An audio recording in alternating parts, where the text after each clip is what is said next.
Namo tassa bhagavato arahato samma sambuddhassa. Namo tassa bhagavato arahato samma sambuddhassa. Namo tassa bhagavato arahato samma sambuddhassa. Buddham Dhammam Sangham Namasami. Taking refuge in the Buddha, Dhamma, and Sangha. Good morning, dear friends. Today I will be speaking to you about a sutta in the Pali tradition. It's the Attadanda Sutta. It's part of the Sutta Nipata, the sutta on violent conflict. I selected this sutta because in my wandering around the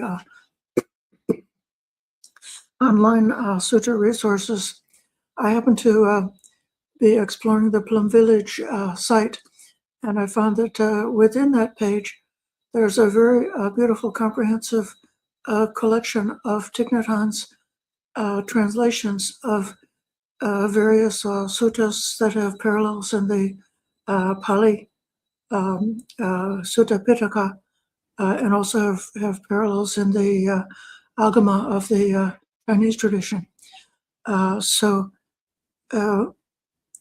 we remember from years past the profound impact that Thai had on the world when he first came to these shores and really had just a transformative effect. We see here his translation, which he gives us the Discourse on Transforming Violence and Fear. I'm going to be reading this one in parallel to the version from the Sutta Nipata, and the translation I'm giving is the Sutta Nipata, translated by Sadatisa. This is a wonderful, venerable, I think it was based in England for a long time, and it's a wonderful translation, not available online as far as I know, but easily available in bookstores.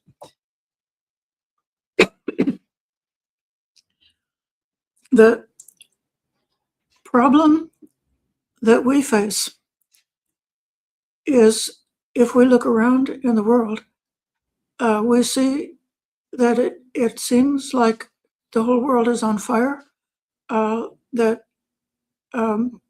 many people in the world have taken a wrong turn in a very terrible and frightening way. And then the question is how to practice with that.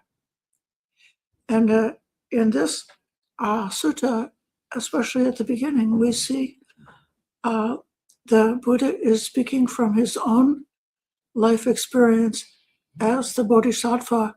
He saw the same thing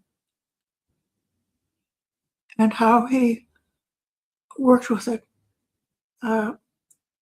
So I'm going to read you. Fear results from resorting to violence. Just look at how people quarrel and fight. But let me tell you now of the kind of dismay and terror that I have felt. So the Buddha himself personally knew about this terror.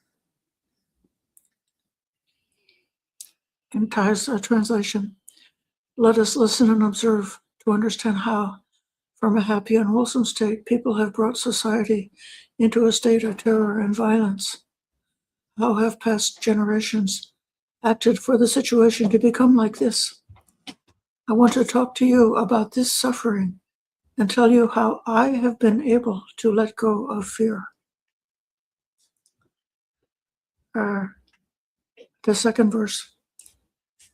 Seeing people struggling like fish, writhing in shallow water, with enmity against one another, I became afraid.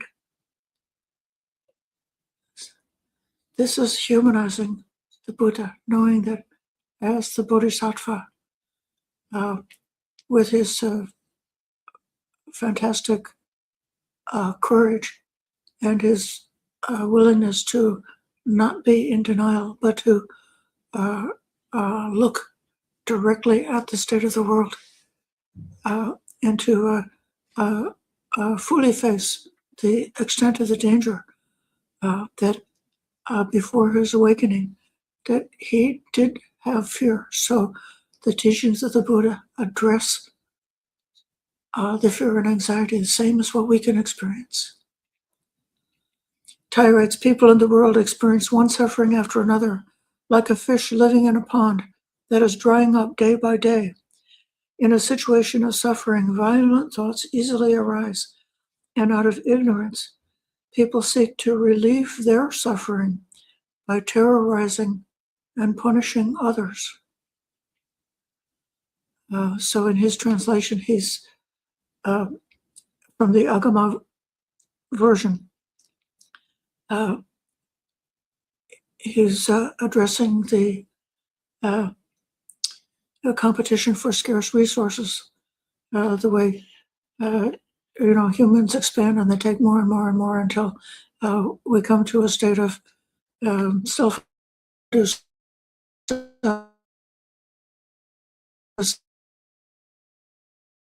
There's not enough wealth in the world to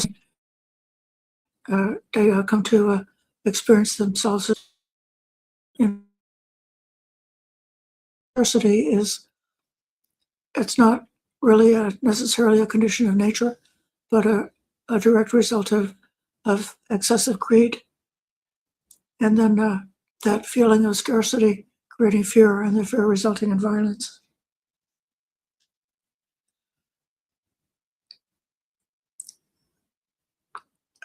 On the Pali side, at one time, I had wanted to find some place where I could take shelter, but I never saw any such place.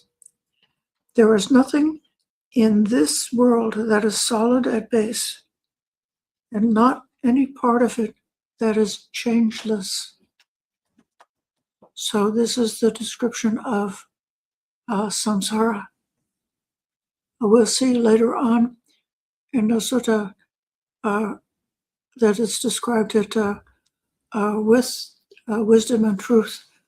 There is a place that one can take a stand and find stability.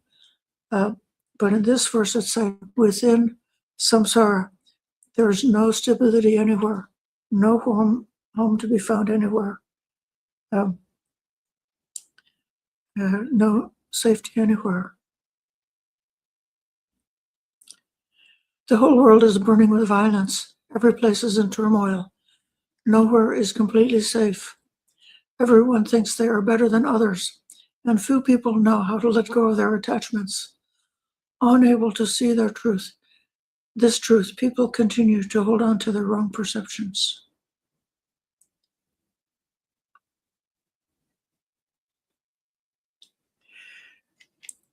In the Sutta Nipata version, the Buddha is continuing to speak from his own personal experience, which is a little bit lost in the Agama version. And I believe that makes it come to the heart and realize if the Buddha or the Bodhisattva could have experienced this and found the correct response, then we can too. We can do the same.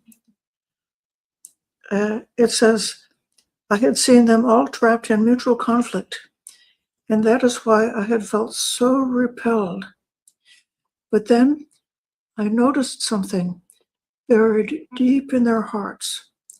It was, I could just make it out, a dart. So this is the approach that we should take to dukkha. We should look deeply, try to look for the cause, look for the underlying cause.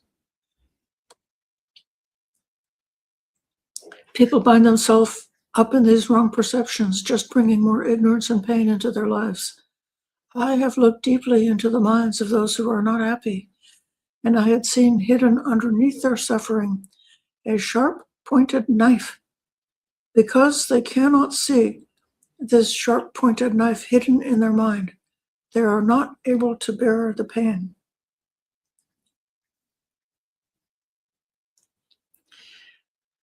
It is a dart that makes its victims run all over the place. But once it has been pulled out, all that running is finished, and so is the exhaustion that comes with it. This is a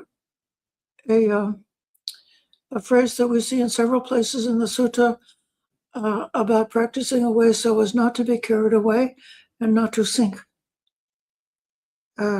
So being carried away is spinning and running, and sinking in Sutta translation is falling into exhaustion.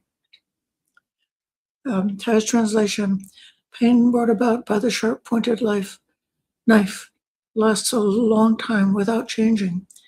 People hold on to that knife wherever they go so that their pain spills out into the world.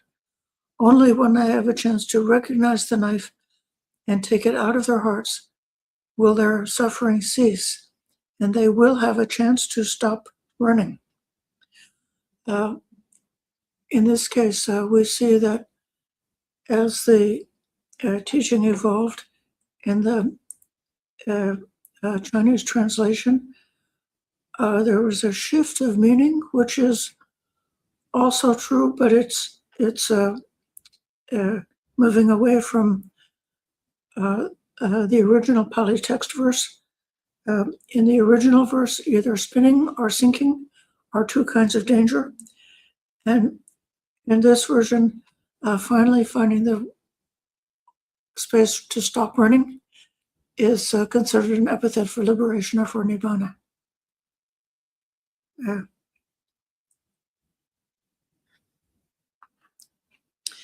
These are the things we can learn from this. And so now this is the solution. If you look around, if you see that the world has gone crazy, if you see so much suffering and pain, if you've got the compassionate heart to really understand the pain that's experienced by people who are directly affected, people who are directly in fear for their physical life, their physical safety, people who are directly subjected to war and injustice, then what to do? And this is coming. This is the answer. These are the things we can learn from this. The bonds of the world should not be pursued. Disenchantment with all sense pleasures. Disenchanted with all sense pleasures, one should train oneself in calmness. So this is our answer. We must train ourselves.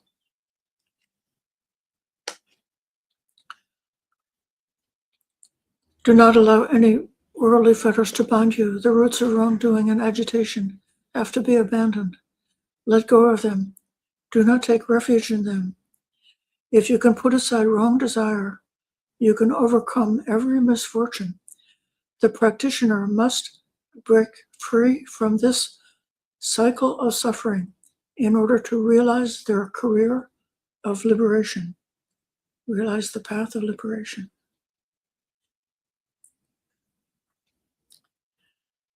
A man of wisdom should be truthful, without arrogance, without deceit, not slanderous, and not hateful.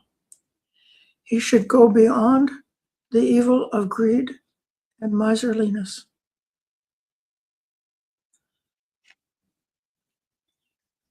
To be a true practitioner, you must be wholehearted and sincere, not doing anything based on wrong perception.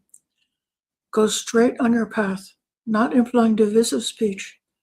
Know how to put out the flames of hatred and break the blocks of wrong desire.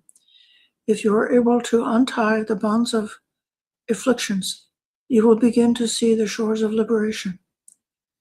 I particularly point out that truth, or satya, is the first idea. There's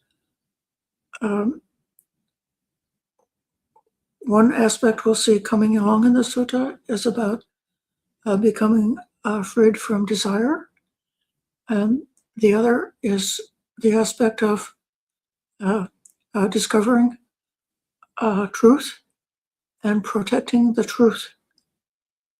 And then we could say that the third aspect are the gradual training of the path of cultivation, the personal qualities that we need to develop in order to fully realize this. So truth is the end of ignorance. It's the realization, the direct realization, the direct knowledge of the Four Noble Truths.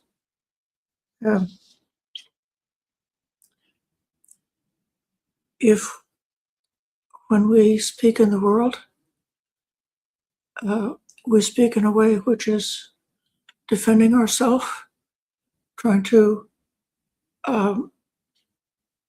use our words in an arrogant way to establish our superiority to others, in a way that we are trying to cover anything up. If we're trying to slander and put down our adversaries, all of those moves are wandering away from the dedication to truthfulness.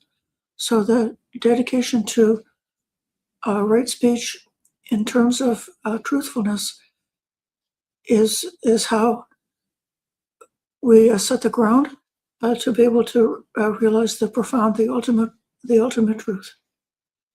So this is why we have to have so much care and be so conscientious in our speech. So telling a white lie and falling into a delusion and not being capable to realize the teachings of the Buddha, those two things are directly connected.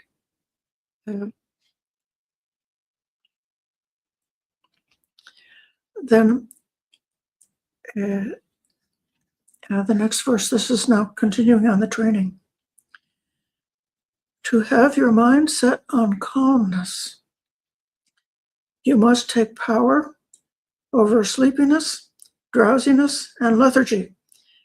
There is no place for laziness and no recourse to pride. So, in Thai's translation, let go of pride. Do not oversleep, nor sink into a state of torpor.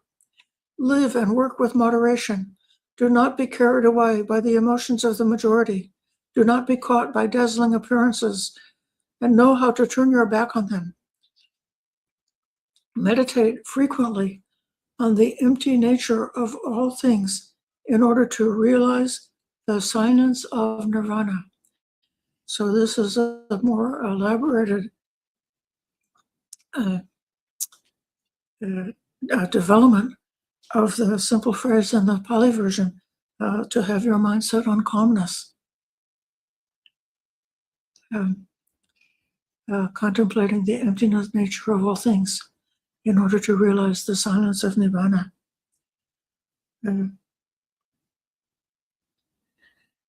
It's often interesting to take these suttas as a contemplative practice. One could take even one sentence in the sutta sit with that in meditation to reflect and ponder on our own experience and see how these teachings are really manifest, and try to understand. So why does the Buddha put this conjunction of calmness, overcoming drowsiness and lethargy, and overcoming pride? How are those three thoughts connected together in one sentence? My take on it would be that noting that in the Pali, the calmness is the end of the sentence instead of the beginning. Why do people feel so exhausted all the time? It's one reason it can be because of aversion. So if we are caught up in different kind of mental formations, conceit, pride, manyata, judging, feeling better than others, feeling worse than others, feeling equal to others, feeling defensive, feeling ashamed, getting involved in trying to be in denial about the things that we don't wish to see. All of those faults create a tremendous burden on one's psychology, and it can be exhausted, and it can be because of that one falls into a depression and exhaustion, and even laziness. I don't know if anybody ever spent any time what they call doom scrolling, looking through content on your device, and if you could stop a minute and say, okay, what am I avoiding? When I do that, it's like the mind is trying to run away from something. So that form of like falling into being in denial, being in avoidance is why we get to be, why the internet makes us lazy. Okay, so the next verse.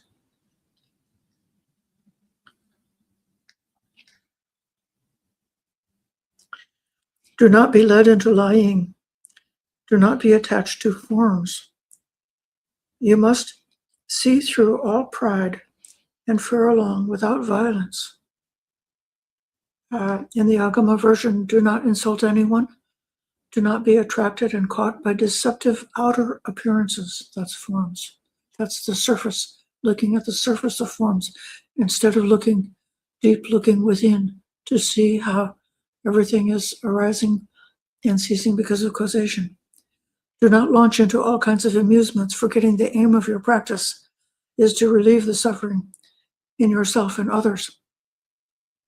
So falling into amusements, that's a form of running away from reality. Do not get excited by what is old. Do not be contented with what is new. Do not grieve for what is lost or be controlled by desire. Do not reminisce about what happened in the past. Do not have wrong thinking about what will happen. Recognize what is happening in the present moment and do not be carried away by it.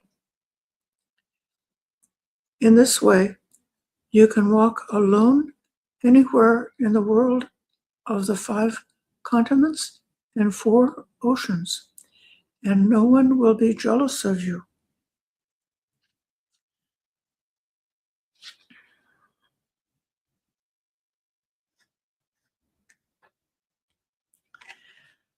I call this craving,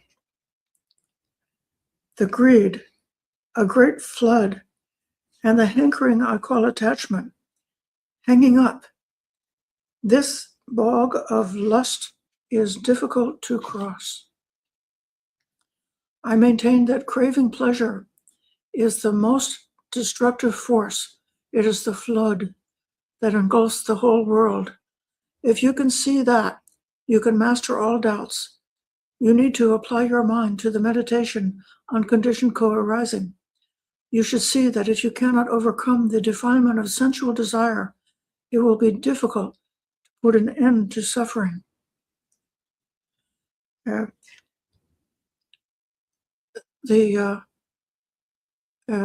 this case, we can see that in particular, Thai's translation and the Agama version, the more developed version, is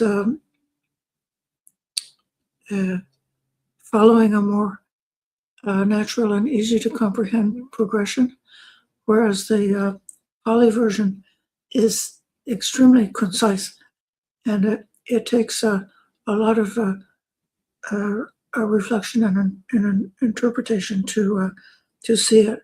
But the main point in the Pali version is the simile of craving to a flood, and that it's a flood which is difficult to cross over. And then if you see the danger in craving, then you have the, as a result of doing the meditation on causation, in Thai's version, conditioned co-arising, if you see the danger in craving, then you will overcome that desire, desire for sensual desire. Now it comes to descriptions of the sage, the wise one. A man of wisdom stands on solid ground. See, this is the contrast. At the beginning of the verse, the Bodhisattva could not find solid ground or could not find a shelter anywhere in samsara. But the sage, the wise one, the enlightened one, does stand on solid ground. He is like a Brahmin, never moving from the truth. So truth is that solid ground. And when he has completely renounced, then indeed he is calm. Throughout the ages, the number of people who have the energy to let go of desire for pleasure is very small. However, once you, the practitioner, have let go of desire, you do not feel you have lost anything. You do not need to find another place to go. The flood subsides all by itself, and nothing can bind you anymore.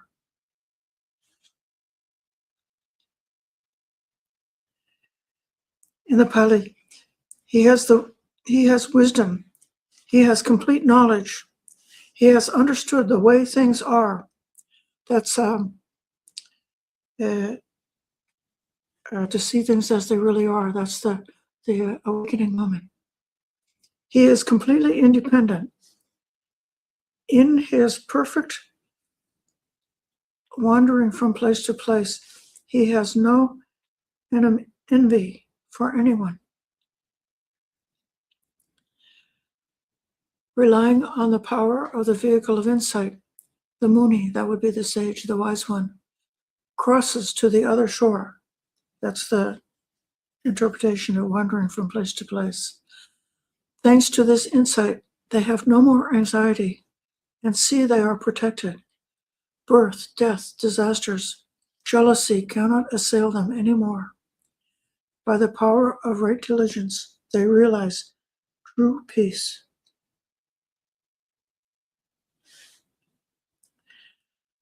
Desire is a chain, shackled to the world, and it is a difficult one to break. But once that is done, there is no more grief, no more longing. The stream has been cut off. There are no more chains. When there are no more false notions, your suffering ends. Practitioners meditate on the emptiness of all phenomena. They are no longer caught up in them. Having directly seen the great way that leads to peace, they are no longer caught up in any of the views that exist in the world.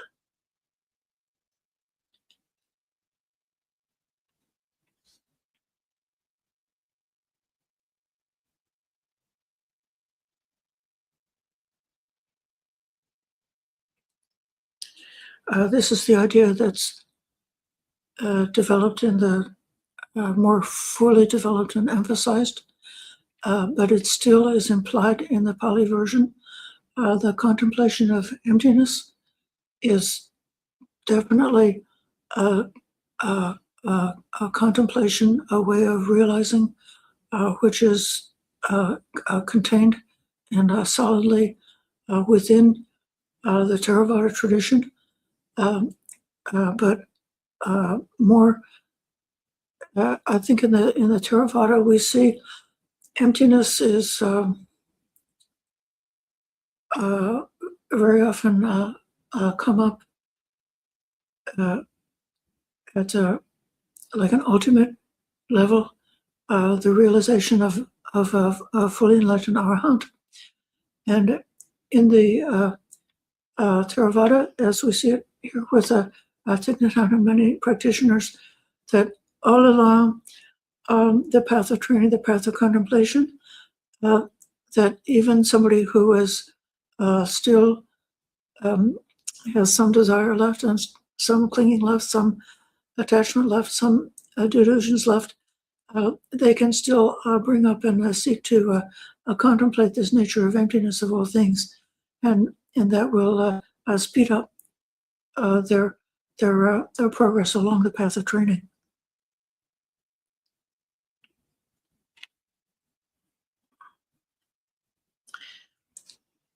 Let there be nothing behind you. In the Pali, let there be nothing behind you. Leave the future to one side. Do not clutch at what is left in the middle. Then you will become a wanderer and calm. So the wanderer is referred to one who is homeless, so one who has no attachment to any home in samsara. And that nothingness of nothing behind, nothing ahead, nothing in the present, not clinging to anything at all. That is very much connected with the Mahayana theme of emptiness. When practitioners are not caught in the view, this body is myself, see the ungraspable nature of things, that there's no real existence of a separate self, they have nothing more to be anxious about.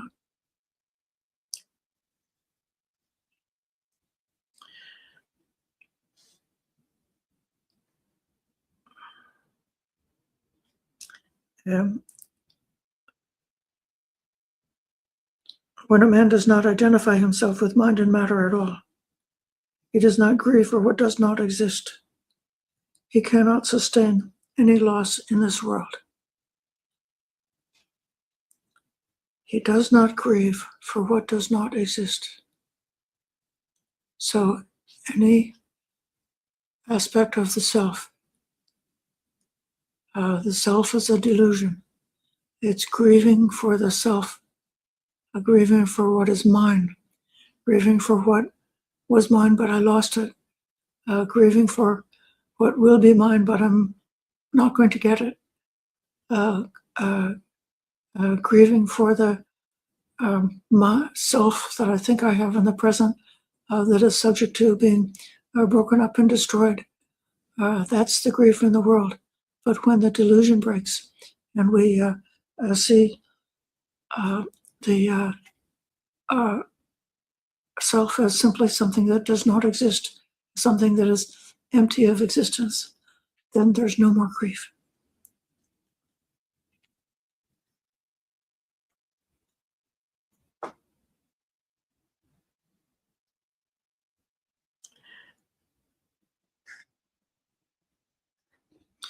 When ignorance is uprooted and all its new shoots have been removed and have no chance to grow again, a practitioner does not cling to anything in their present environment because there's no longer the need to discriminate between friend and enemy.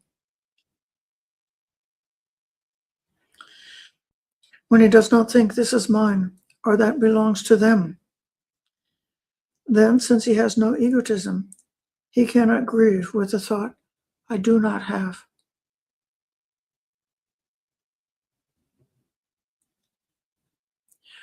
No longer caught in the concept of matter and mind as separate from each other, no longer caught in any concept, not seeing anything to grasp, understanding that space and matter are empty, nothing in the three times can make the practitioner complain in anger.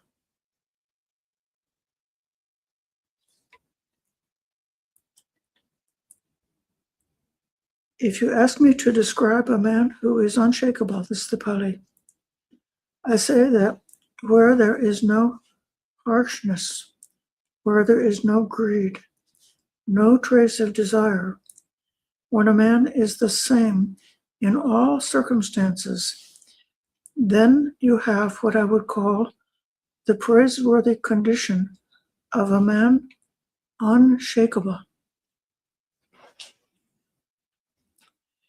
And you can see that beginning craving for stability in samsara, we think that somehow that there's something to be found in samsara which is unshakable that we can cling to. But then the person who is fully transcended, because there's nothing to cling to, there's nothing for them to be frightened about. If there's nothing left for them to be frightened about, then they're imperturbable or unshakable, so they cannot be moved, and they have that inner quality of stillness. And when you meet a muni or meet a practitioner who's realized the Dhamma, and you see in another person that quality of the most profound calmness, the most profound unshakability, that's one way of recognize somebody who could be the right Dhamma teacher for you because they've realized something. Thai's translation, having completely transcended concepts about everything, including the idea of an object, you're able to master all the wholesome practices, having practiced and eloquently taught the teachings of non-desire and non-duality. You are not hesitant in responding to any questions put to you. Having attained understanding, you no longer need to be a follower of anyone, no longer yearning for nor hating anything. You attain the inner peace and realize the silence of nirvana. And then in the Pali version, the man of discernment, without a flutter of desire, does not accumulate. He has no conditioning. He has stopped all effort of every kind. So everywhere he sees peace and happiness. In the Pali, a wise man does not rate himself with the distinguished, the lowest, nor with ordinary people. Calm and unselfish, he is free from possessiveness.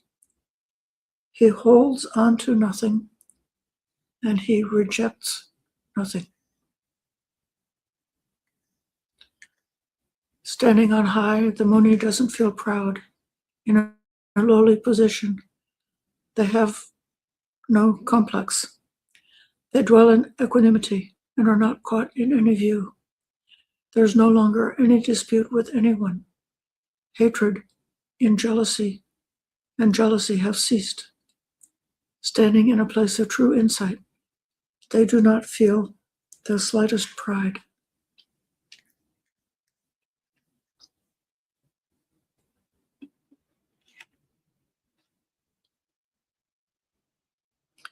So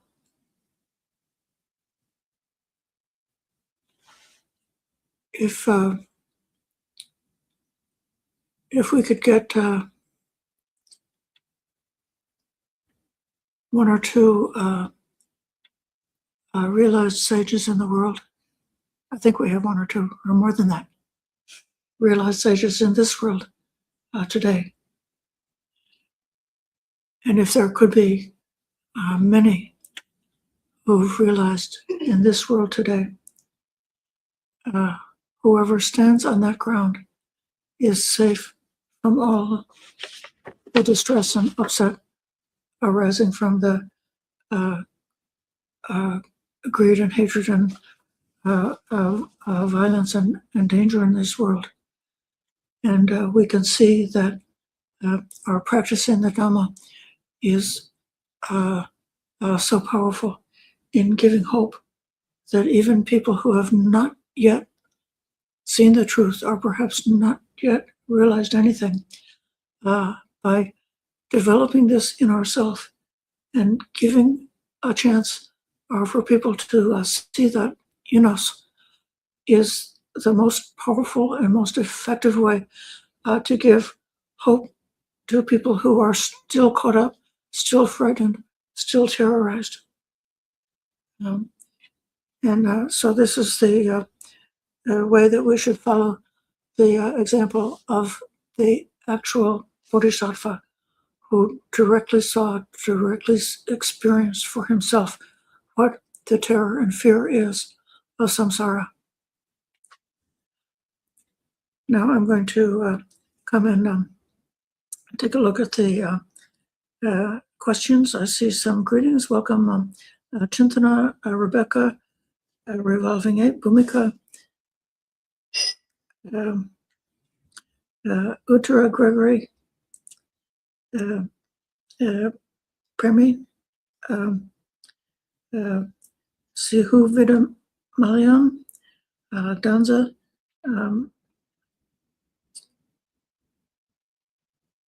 and I don't see questions here. Yeah, thank you, Danza, for saying that you doom scrolled your way to the Dhamma.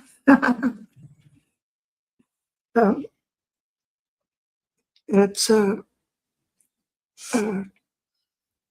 main thing, as far as our behavior is to practice the continuous mindfulness all the time, thinking, what am I looking at? What am I saying? How am I speaking? How am I behaving?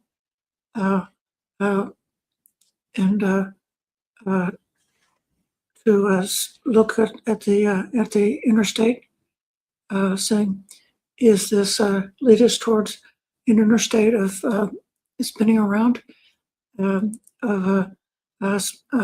spinning and being carried away, or into sinking and falling into being stuck into a mentally trapped in a dull state, or is the way that we're looking, the way that we're behaving, and the way that we're speaking, leading us to a state which is awake, which has the courage to see the truth, which has got the willingness and commitment to see the truth, and which has got the willingness to protect the truth at all times and in all places.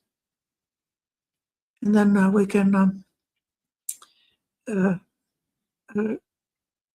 with that, have the hope to fully realize when we get home, meaning when we attain the fruit of this path of training, that then we don't have the kind of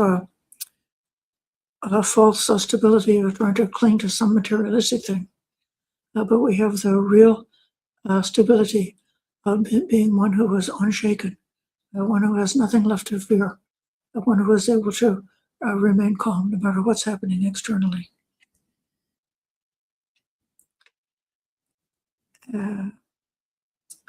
So I will bring a conclusion of this stream, and I bless you and thank you all for your good practice, your good efforts, and for your patient listening to the Dhamma. Sadhu, sadhu, sadhu, namo Dhammi.